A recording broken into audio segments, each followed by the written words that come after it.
Я говорю тоже по-русски, но буду вначале только говорить по-русски. Я из этой генерации в Болгарии, когда мы изучали русский язык, я даже сейчас думаю, что мы изучали болгарский, русский и один иностранный язык. Это значит, что русский даже не считали как иностранный язык. Да. Да, и у меня был, вы правы, потому что у меня был такой корреспондент из России, когда я получил письма, которые там было написано «Болгарская Советская Социалистическая Республика». И это никак не понравилось, как можете себе представить. So, about the program. First of all, we are really happy to have you here today. Because as Petko mentioned, we do training schemes for journalists on the spot, in the countries, directly.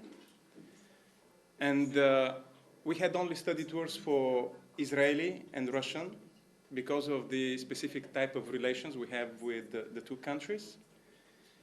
As Asia mentioned, Russia will be moving out of the European Neighborhood and Partnership Instrument. And by the way, this is why the name of this instrument has changed from ENPI, European Neighborhood and Partnership Instrument, to European Neighborhood Instrument only. Russia will be eligible for some regional activities, such as the Regional Communication Program, but it will not participate as per se in specific programs developed for the country. And why I say this? Because after what happened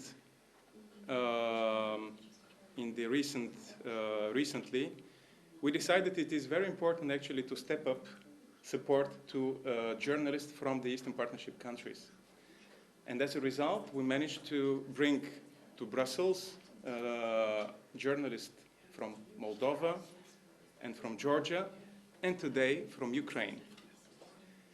And since we see that it is so successful, because I heard that actually more than 200 people applied for this course, and you are the lucky ones to be here, we would like to expand this in the future and to bring more Ukrainians, Ukrainian journalists to Brussels. But not only this, we would like in the future to give you more possibility for you to report about the EU. We don't want paid journalism. We want just to support independent and free expression of opinion across the neighborhood area. And in the European Union, actually, this is one of the basic EU values, supporting independent journalism. And this is enshrined in all the documents. The Charter for Fundamental Rights, the European Convention for Human Rights. For this reason, we would like just to increase the access to information for the populations across the neighborhood, and we believe that the journalists are the main vehicles to make this happen. So, do you know the Regional Communication Program or not? Is there anybody who knows? And do you know the project Media Neighborhood? Media Neighborhood? Is actually the project which allows you today to be here. And what is the aim of this project is actually, as I said, to upskill journalists so that they are able, and you are able, to report about the major social, political issues related to the European Union in your countries before your audiences. And on the other side, we would like also to create a network of journalists who can talk, exchange. We would like the link between journalists in the neighborhood area and the European journalists also to be strengthened through this project. We have a very active social media Facebook page, Media Neighborhood, If you're on Facebook, you can go there and you can subscribe and you can follow. This project is very challenging because we have 17 countries and we have various challenges in all these countries. Long before the Ukrainian crisis, we had the Arab Spring. You could imagine everybody is expecting the Commission to deliver the right thing, the right program, the right message. And this is not always possible because we here at the European Union work on a basis of consensus and checks and balances. The structure, as I presented to you, these three bodies, the Parliament, the Member States, the European Commission, they are in a way working in synergy, and every institution is controlling the other institution. And of course, when it comes to a decision-making process between 28 member states, it's not easy. But on the other side, when there is a decision, you can say that this decision is taken in a democratic way. So why I'm saying this? Because what is important for us in the field of media and support to media is to build a platform which will allow us actually, over the course of the project, to be able to respond to specific needs coming from you. And this is why I would like probably to, if you have some ideas, to come to me and to talk to me about these ideas, how we can actually work with you and support your work in the future. In the future, we are planning actually with the new regional communication program to have a specific television channel, but not in a way it is done for some propaganda channels, Americans or Russians. The idea is actually just to gather all the reports, all the work done by the journalists in one place, and just to translate it in French and English so that I can understand what you publish in your country, all the reports about the European Union in your country. Because, okay, I'll understand Ukrainian, but some people cannot.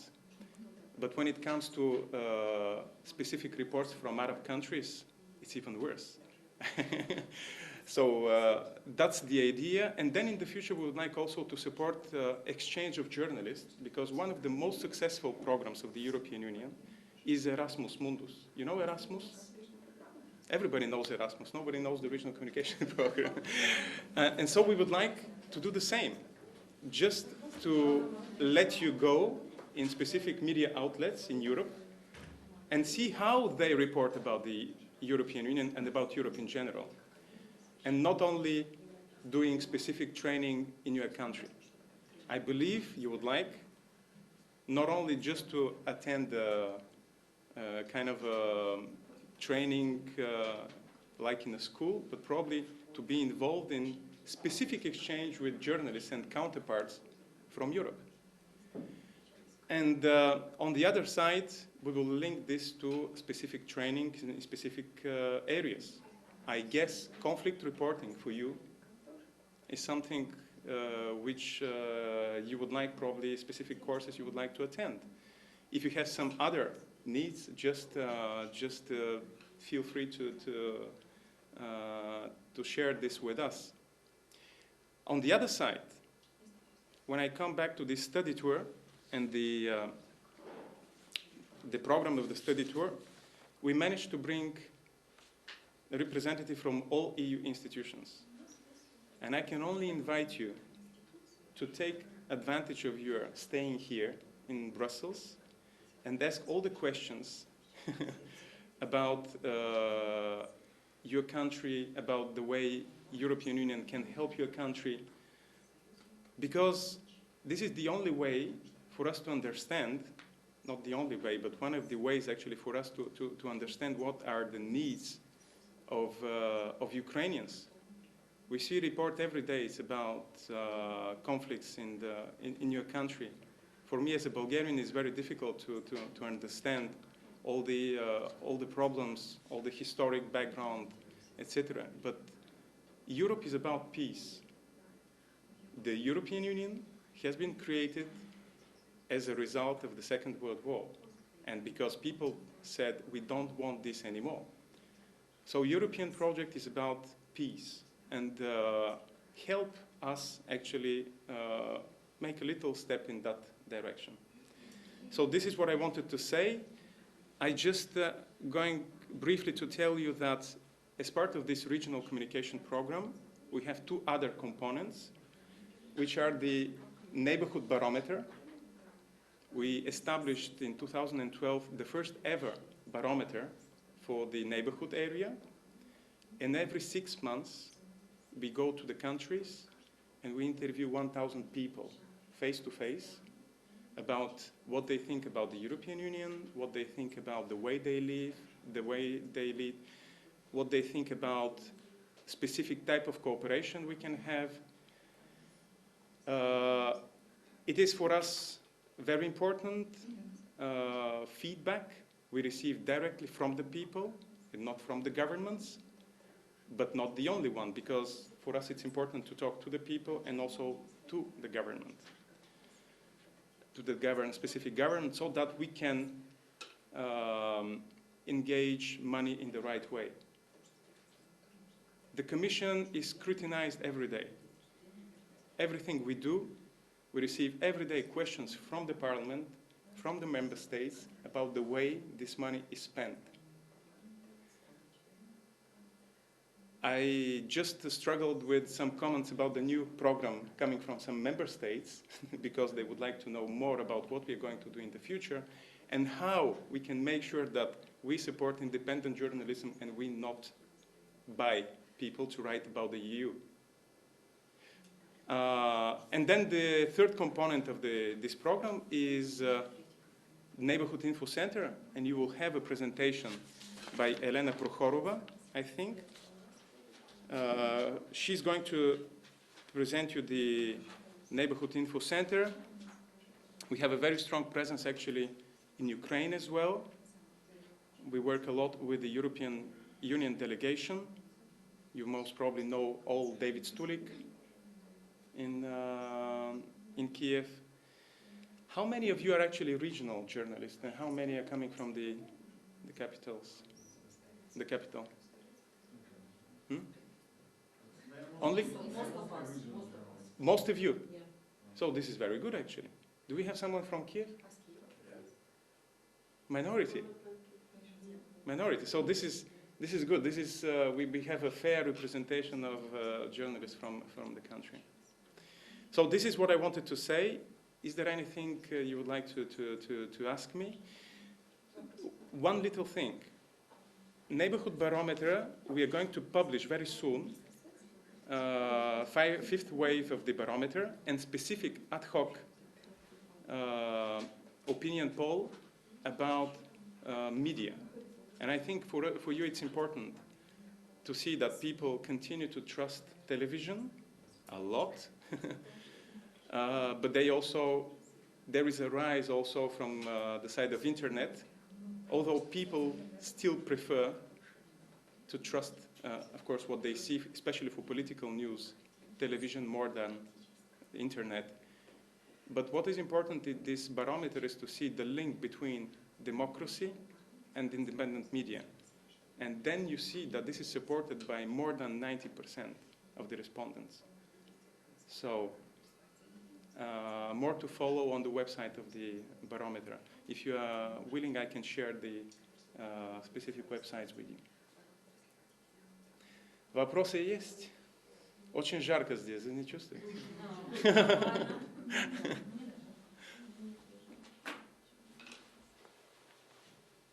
you have any questions? И страны соседние. Чернівцы, да. То есть вот какие-то такие вот локальные вообще обмены можно придумать, прописать в ваших программах. Actually, this is very, very interesting. The problem is how to do everything with the money available, you know. What we would like to do, first of all, as I said, exchange of journalists. I mean, it is not only Brussels-based media outlets. If you are willing to go and spend some time in the Bulgarian media, I believe this can be also a possibility for you. Of course, you will have the obligation afterwards to produce a report. If you spend there, I believe probably you will be inspired about something. So this is what we are planning to do in the future, to allow for more reports in the countries of the European Union, not only here in Brussels. This could be done also in relation, first of all, of covering of EU news when it comes to a summit. Some of you probably would like to attend the summit here of the European Union. But for the time being, you don't have the resources probably from your media, and nobody's going to send you because we don't have the money. But we will be able to offer you in the future a little bit of this to cover the travel expenses and to help you produce a specific report. If it is about EU-related big summit. If it is about documentary also, this is also a possibility. So there will be a part of it in the new program, in this specific media lab. I have one more question. You've mentioned that monitoring to translate or give you kind of a PR 360 from what is Ukrainian media saying about the EU. Which stage this project is now, or this is just a proof of some concept and not? No. The ad hoc on media is done, and we will publish the results in something like probably 2 weeks. And then you will have the results split by country. So you will be able to see more about the Ukrainian media and how they report about the EU. We also do a media monitoring, but it is mainly related to specific cooperation areas for us. Because we use this in order to know whether our programs are relevant or not. If you continue to work on gender equality, but then you see that on the other side people say, okay, this is probably enough, then there is a need to stop and to do something else. So you have these tools in place and Yes. use them for the impact assessment? Yes, exactly. We use them actually. We produce media monitoring reports. There is a daily media monitoring, and there is a monthly analytical media monitoring also. But the problem is that we cannot make that public. And you know why? Because of question of rights.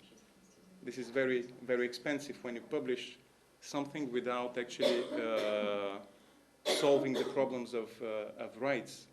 They appropriate To the newspapers, and it is very complicated because you know that this market is in a complete reshuffle, especially in Europe, probably in the neighborhood, Southern Mediterranean, in Eastern Partnership countries. This is also a process which is ongoing, but we cannot from ourselves actually breach the rules from our side.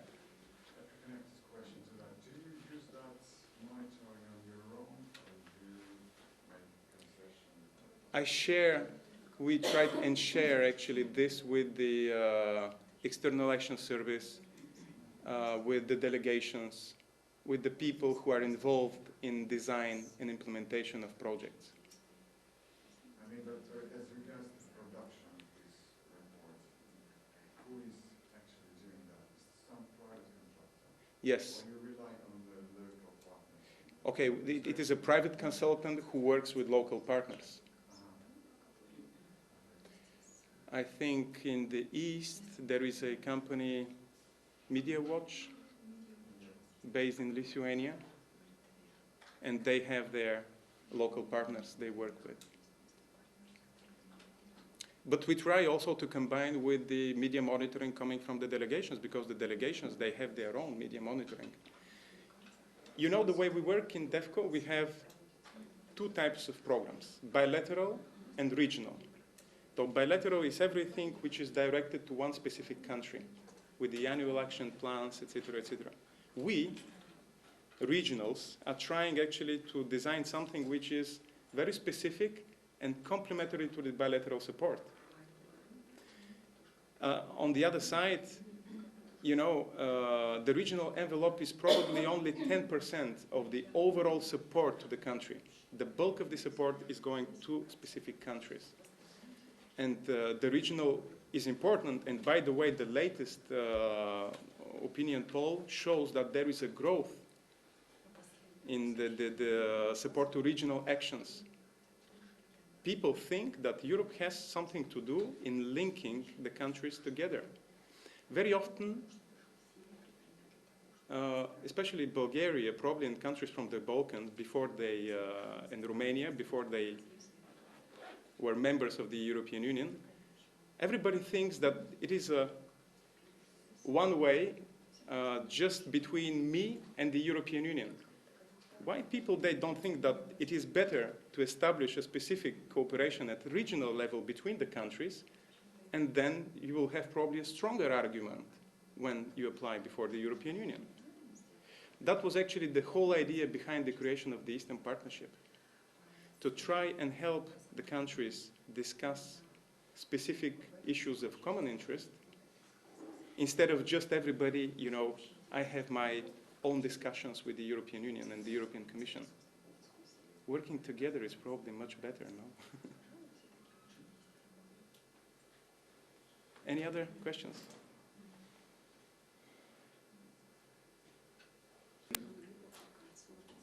They haven't been announced precisely, but they're subject to change, the association agreement and other things, which is very early into the year for the European Parliament to make any such important meetings. You know that the European Union is going to have a new head of foreign relations. We are from this meeting, European Union. So, I think that during the visit there will be many, so it's a newer draft than the one that you have.